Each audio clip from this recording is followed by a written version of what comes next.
오늘 본문 말씀부터 먼저 말씀을 드리겠습니다. 20절에 명절에 예배하러 올라온 사람 중에 헬라인 몇이 있는데 그들이 갈릴리 베세다 사람 빌립에게 가서 청하여 이르되 선생이여 우리가 예수를 배웠고자 하나이다. 이렇게 이제 말씀하셨다. 이런 사건이 이제 시작이 되는 겁니다. 그리고 이제 빌립이 안드레에게 가서 또 말하고 안드레와 빌립이 예수에게 가서 지금 예수님을 뵙고자 하는 사람들이 있는데 좀 만나 주시겠습니까? 이제 그렇게 이제 이야기를 건넨 거죠. 여러분들이 성경을 볼 때 이 성경은 있었던 사건을 문학적으로 또 굉장히 압축해서 우리에게 전해주고 있다고 하는 것을 생각을 하면서 성경을 읽으시기를 바랍니다. 그래서 이 이야기가 그냥 간단하게 이렇게 얘기가 되지만 이걸 풀어서 얘기하면 이런 거 아니겠습니까? 어떤 사람들이 빌립을 찾아가서 당신이 예수라는 사람하고 좀 친하지 않냐? 예수님하고 가까이 하는 예수님의 제자가 아니냐? 맞지 않니? 뭐 이렇게 얘기를 하고 우리가 얘기를 들었는데 당신이 예수님하고 퍽 친하다 그러더라. 그런데 그 예수님이 굉장히 보통 분이 아니신 것 같은데 메시아라고도 얘기하고 또 뭐 선지자라고도 얘기하고 이렇게 얘기하는데 우리가 그 예수님을 좀 만나서 예수님의 이야기를 좀 듣고 싶고 또 물어보고 싶은 게 하나 있다. 그러냐? 당신들은 누구냐? 우린 누구다. 뭐 이런 식으로 얘기가 되지 않았겠습니까? 이제 그렇게 성경을 보시면서 그냥 쭉 읽어 내려가지 마시고 난 하루에 몇 장을 읽었다. 나는 1년에 몇 장을 읽었다. 이게 중요한 게 아니고 그 한 문장이라도 그 문장을 좀 이렇게 좀 풀어서 이해하고 그러면서 그걸 스토리를 이렇게 만들어 보면서 그러면서 이 성경을 좀 묵상하면 굉장히 좋습니다. 그렇게 생각하시면 여러분 이런 생각이 들지 않았어요? 나는 내가 무슨 일이 있을 때 뭔가 누구에게 찾아가서 어떤 부탁을 할 때 누구를 통해서 어떻게 이렇게 했던 적이 있었지, 그때 이런 일이 있었지, 이런 생각도 하지 않겠습니까? 그리고 어떤 사람들은 내가 목사님에게 찾아가서 이걸 좀 물어봐야 되겠다. 그래가지고 찾아와서 목사님한테 실제로 목사님 질문이 있습니다. 뭡니까? 내가 사실 요즘에 이런 일이 있는데 이 문제에 대해서 어떻게 하는 게 좋겠습니까? 이렇게 서로 대화를 나누기도 하고 그러지 않습니까? 저는 제가 목회를 시작하면서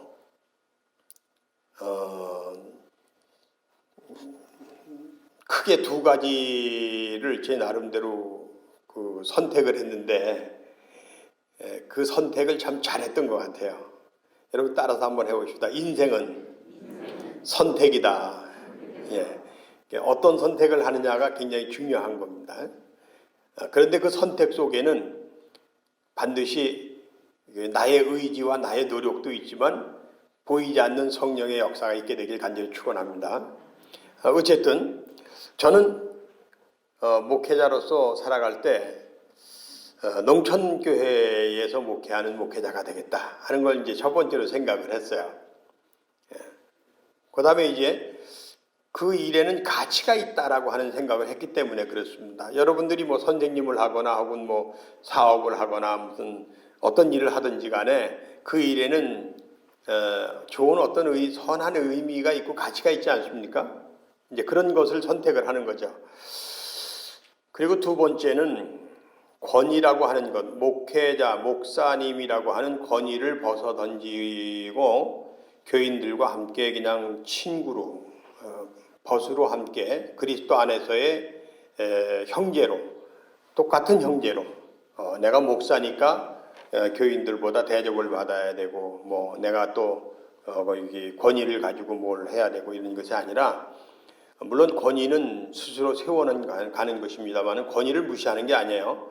진정한 권위는 존경받고 신뢰받을 때에 생기는 거잖아요. 그래서 그런 권위를 내가 만들어 가되 관계는 똑같은 관계, 동등한 관계, 그렇게 이제 내 관계를 설정을 해서 살아가야 되겠다. 물론 제가 만약에 그냥 교인이었으면 그렇게 생각 안 하고 목사님을 하나님의 종이니까 내가 목사님을 아주 섬겨야지, 존중해야지 뭐 이렇게 생각을 했겠죠. 그렇지만 제가 목사니까 목사의 입장에서는 나를 내려놓고 낮추는 게 더 중요하지 않겠어요? 그래서 이제 그런 생각을 했습니다. 그랬는데 왜 그랬느냐?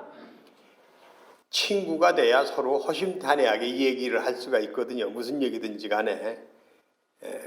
어떤 격식에 의해서 얘기가 오고 가고 어떤 사무적인 얘기만 오고 가고 교리적인 얘기만 오고 가는 것이 아니라 아주 소소한 일까지도 함께 얘기하면서 하나님의 뜻을 찾고 그 안에서 함께 동행하는 그런 목사로서 살아가고 싶었다. 이제 그런 거죠.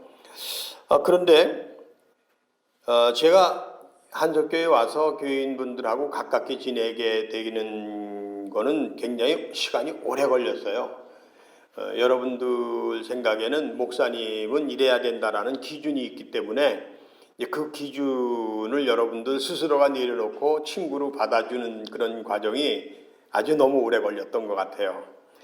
그래서 저는 여러분들을 굉장히 좋아합니다. 그렇게 끝까지 저를 존중해주고 이렇게 인정해주려고 했던 거, 이런 것도 굉장히 고맙게 생각을 합니다. 그런데 그런 과정 속에서 저는 여러분들이나 이것을 방문하는 사람들이 저에게 정말 속에 있는 고민을 이렇게 내놓고 물어볼 때가 많아요. 제가 좀 요즘에 이런 일이 있는데 이거 어떻게 이걸 이겨나가야 됩니까? 뭐 이렇게 이제 물어보는 사람들도 있고 그렇습니다. 근데 그 중에 몇 분이 특별히 기억에 남는데 그분은 주의를 잘 못 지켜요. 주의를 잘 못 지키시는데 한 번은 제가 친척한테 가서 아쉬운 소리를 해야 되겠는데 자식을 위해서 정말 자존심이 허락하지 않습니다. 근데 내가 이걸 얘기 안 하고 뭔가 부탁 안 하고 그리고 그냥 뻗딩그고 그냥 가도 되겠습니까? 이제 이렇게 상담이 들어왔어요. 제가 뭐라 그랬냐면 자식을 위해서라면 도둑질도 좀 해야 되지 않겠냐. 나는 그렇게 못해서 늘 그게 좀 자녀들한테 좀 미안하다. 뭐 자식을 위한 일인데 가서 아쉬운 소리 좀 하고 부탁 좀 한다고 그래서 뭐 안 되겠냐. 하나님이 뭐 그런 하지 마. 내가 해줄게. 뭐 이러시는 하나님 말은 아니지 않겠냐. 일단은 내가 먼저 내려놓고 볼 일이 아니냐. 그런 식으로 얘기를 했어요. 그리고 이제 이야기가 끝났는데 뭐 끝나고 얼마 안 돼서 금방 다시 연락이 왔어요. 목사님 해결됐습니다.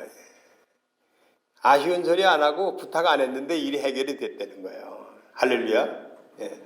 그런 거죠. 내가 나를 비우고 내려놓고 내가 지금 무엇을 할까? 하나님이 나에게 어떤 걸 원하실까? 이제 이런 생각을 할 때 우리 하나님이 우리와 함께 하시는 그런 하나님이 아니신가라고 하는 겁니다. 어쨌든 그분은 그 이후로 누가 뭐라고 하지 않아도 교회 못 나오면서도 꼬박꼬박 11조를 하시고 감사헌금을 하시고 그리고 주중에 시간 나는 대로 계속해서 올라와서 기도하시고 새벽에도 와서 기도하시고 계속 그러세요. 그래서 제가 물어봤어요. 11조를 도대체 누가 가르쳐 줬습니까? 11조 하라고. 저는 이제 그런 얘기 별로 안 하지 않습니까? 헌금에 대한 얘기 잘 안 하니까. 그걸 교육하지 않는 거니까. 그랬더니 그분이 하는 말씀이 그 얘기를 하시는 거예요. 내가 하나님께 물어보고 내가 하나님을 의지하고 내가 하나님을 섬기고 그럴 때 하나님께서 나와 함께 하시는 걸 내가 아는데 내가 그걸 안 해서 손해볼 일 없지 않냐. 그런 얘기를 하시는 걸 들었습니다. 여러분, 살아가면서 우리 삶에 얼마나 많은 일들이 있습니까? 얼마나 많은 문제가 있습니까? 우리가 넘어야 할 산이 얼마나 많고 건너야 할 강이 얼마나 많습니까? 그럴 때마다 여기 사람들이 빌립을 찾아가서 예수님을 좀 만나서 좀 몇 가지 좀 물어볼 게 있다. 좀 예수님과 함께 대화를 나눌 수 있도록 좀 해달라. 했던 것처럼 여러분들도 끊임없이 하나님과 함께 하시는 여러분이 되시길 간절히 축원합니다. 그렇습니다. 그렇게 예수님을 만났는데 예수님께서 그들에게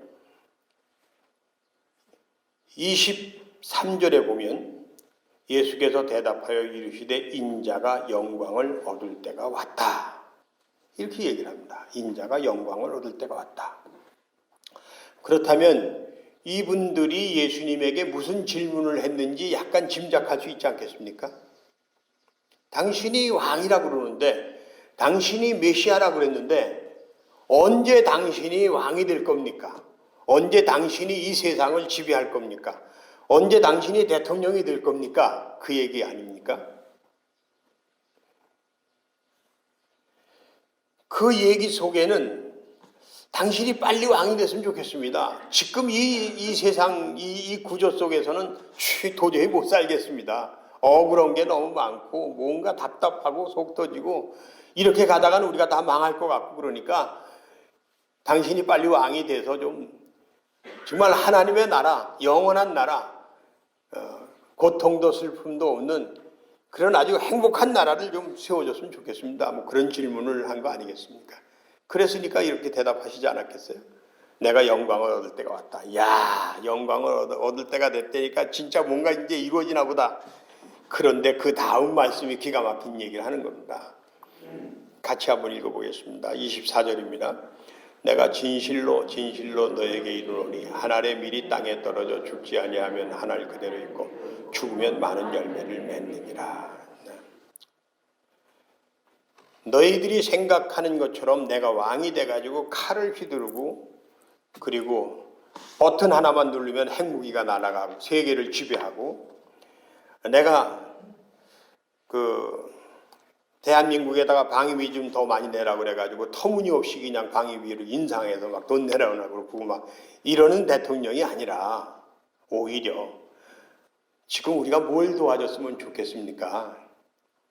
어떻게 해주면 우리가 우방이 되겠습니까? 대한민국을 위해서 우리 미국이 할 수 있는 일이 뭐가 있을까요? 이런 왕을 원하는 거죠. 그런데 세상은 그렇지 않거든요. 아무리 우리가 형제 자매라고 그러고 뭐 우리 대통령이라고 그러고 뭐 이웃나라 뭐 우방 나라의 대통령이라고 그러고 뭐 그래도 그 사람들은 우리를 위해서 사는 사람들이 아니라 자기들을 위해서 사는 사람들인 거죠. 그런 구조 속에서 우리가 살아가요. 그러니까 예수님께서 거기에 대해서 한 말씀 하시는 거예요. 나는 당신들이 원하는 그런 강력한 힘을 가진 그리고 그 힘을 가지고 상대방을 제압해서 명령하고 그리고 통치하는 그런 임금이 아니라 한 알의 밀알이 땅에 떨어져 썩어져서 많은 열매를 맺는 것처럼 내가 이 땅에 와서 희생하기 위해서 온 것이고 그 희생을 통해서 내가 진정한 메시아가 되는 거다라는 얘기를 하는 겁니다. 그러면서 그걸 부언 설명합니다. 자기의 생명을 사랑하는 자는 잃어버릴 것이요 이 세상에서 자기의 생명을 미워하는 자는 영생하도록 보존을 받으리라. 이 세상에서 내 자신이 가지고 있는 모든 것을 다 내려놓고 그리고 헌신하고 희생하고 봉사하고 살아가는 사람이 영원한 사람이 될 것이다. 그가 바로 영원한 왕이 될 것이다 라고 하는 것입니다. 그리고 마침내 예수님께서는 자기의 속 얘기를 하십니다. 내가 지금 가는 이 길은 십자가를 지는 길이고 그것이 바로 진정한 의미의 생명을 얻는 일이기 때문에 내가 심히 괴롭다. 그렇지만 내가 이 한 알의 밀알이 땅에 떨어져 썩어지는 것처럼 그렇게 땅에 떨어져 썩어질 때 내가 십자가를 질 때 그때 비로소 나는 진정한 세상의 왕이 되는 것이다 라고 하는 이야기를 해주고 있는 것입니다. 여러분 어떻습니까?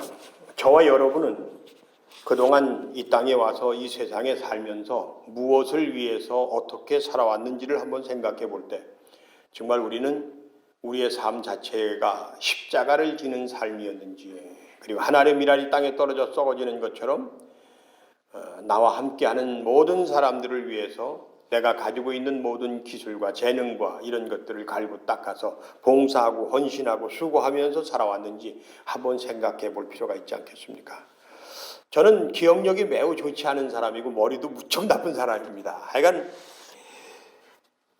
새벽 4시에 일어나서 영어 단어장을 들고서 이제 집 앞에 있는 개울뚝을 한 4km까지 걸어갔다가 4km를 걸어옵니다. 한 8km를 걸어갔다 옵니다. 그러면 시간이 한두 시간 후딱 지나가는 그런 시간입니다. 그리고 와서 이제 학교를 갑니다. 그리고 이제 학교에서 공부하고 그리고 놀다가 이제 집에 오고. 그러면 새벽에 그 외웠던 영어 단어가 몇 개 안 되는 거를 그냥 단어 스페링을 그렇게 줄줄줄 외우고 그냥 그렇게 노력을 했는데 하나도 기억에 남아있질 않아요. 그리고 뭐 여기 오시는 분들이 많이 찾아오시지만 지난번에 제가 왔다 갔습니다. 그러면 전혀 그 사람이 뭐 얼굴이고 말투고 뭐고 생각이 안 납니다. 그냥 굉장히 그 머리가 좀 기억력이 좀 안 좋은 편인데 그런데 저에게는 평생 잊혀지지 않는 일들이 몇 가지 있습니다. 그 중에 하나가 뭐냐면 가난농군학교에서 교육을 받을 때 김영기 장로님이 하신 말씀입니다. 만약에 네가 어른이 됐을 때 그리고 아이를 낳았을 때 그 아이가 학교에 다니는데 너네 아버지 뭐 하시니? 그랬을 때 그 아이가 우리 아버지 뭐 하신다? 이렇게 대답해 줄 수 있는 사람이 됐으면 좋겠다. 그렇게 살아야 된다라고 하는 이야기. 저는 그 이야기를 한시도 잊어버린 적이 없습니다. 그리고 지금도 앞으로도 계속해서 그렇게 살아갈 것입니다. 한 알의 밀알이 땅에 떨어져 썩어진다고 하는 것. 그래서 사람들 앞에 내 모습이 당당하게 이야기되어질 수 있는 삶을 살 수 있다면 그보다 더 좋은 게 어디 있겠습니까? 지난 14일 날 한영성 권사님의 하관 예배를 선산에서 드렸습니다. 한영성 권사님은 이재환 권사님의 부인입니다. 이 한영성 권사님은 거의 2000년 중대 중반서부터 우리 교회 이쪽으로 이사 오셔서 이제 여기가 고향이신데 70이 넘은 나이에 이곳에 오셔서 이곳에서 한 10여 년 동안 신앙생활을 하시다가 연로하셔서 따님들이 자기들이 사는 그 수원 쪽으로 이렇게 모시고 가서 용인 쪽에서 여생을 다 하셨습니다. 그리고 이제 거기서 발인 예배까지 다 하고 하간 예배를 여기서 드리는데 하간 예배를 저한테 부탁을 했습니다. 저는 한영성 권사님의 하간 예배를 준비하면서 밤새 울컥울컥했습니다. 잘 사셨습니다. 부잣집입니다. 어려서부터 신앙생활했습니다. 믿음 안에서 언제나 밝고 긍정적으로 사셨습니다. 뭐 여기에 있는 어떤 사람보다도 더 편안하고 행복한 삶을 사셨습니다. 두 분의 따님이 계시고 사위분 두 분이 계시고 손주가 있는데 그분들이 할머니 할아버지를 극진히 모셨습니다. 어머니 아버지를 극진히 모셨습니다. 뭐 그만하면 되지 않겠습니까? 그런데 그분의 삶은 우리가 알지 못하는 속내를 가지고 있습니다. 배다른 형제들과의 삶 속에서 만면으로 살아가야 했던 삶, 그것 하나만으로도 얼마나 그분의 자리가 어렵고 힘들었을까 생각해 볼 여지가 있습니다. 남편 되시는 이재환 권사님은 우리 역사의 아픔 때문에 뜻을 펼치지 못하고 평생 평범한 삶을 살으셨습니다.